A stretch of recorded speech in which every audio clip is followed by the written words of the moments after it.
Boker Tov de Budapest.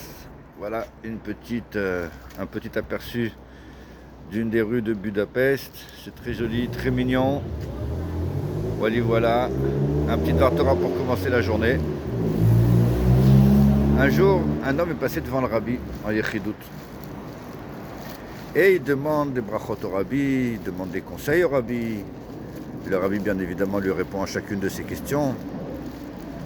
Et à la fin de l'entrevue, quand l'homme pensait que c'était terminé, le rabbi lui dit « Est-ce que je peux vous demander une faveur ?» Alors évidemment, l'homme qui vient de passer un certain temps avec le rabbi, qui a posé toutes ses questions au rabbi et qui a reçu des conseils du rabbi, il ne peut pas répondre par la négative, donc il répond au rabbi évidemment, bien sûr. C'était un homme qui était assez riche et le rabbi lui dit « J'aurais besoin de le tzedaka pour une famille dans le besoin. Est-ce que vous pourriez participer?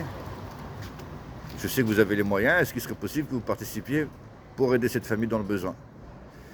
Et l'homme qui dit au rabbi, bien sûr, il n'y a pas de souci, dites-moi de combien il s'agit, il sort son chéquier, il dit au rabbi, dites-moi de quelle somme vous avez besoin.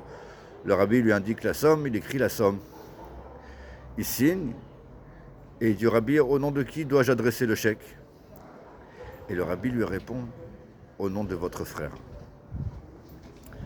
Alors c'est peut-être une histoire que vous avez déjà entendue, mais il faut savoir que parfois, sans se rendre compte, on a tendance à aider tout le monde, à aider des gens qu'on ne connaît pas, et c'est une très bonne chose.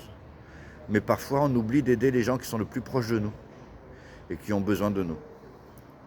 Alors, on va terminer avec une phrase que vous connaissez certainement. La tzedaka, elle commence par les gens qui nous sont proches. On doit aider d'abord les gens qui nous sont proches avant d'aider les autres. Alors, aider les autres, c'est très bien, mais n'oublions pas ceux qui nous sont proches. Bonne journée à tous et des très très bonnes nouvelles.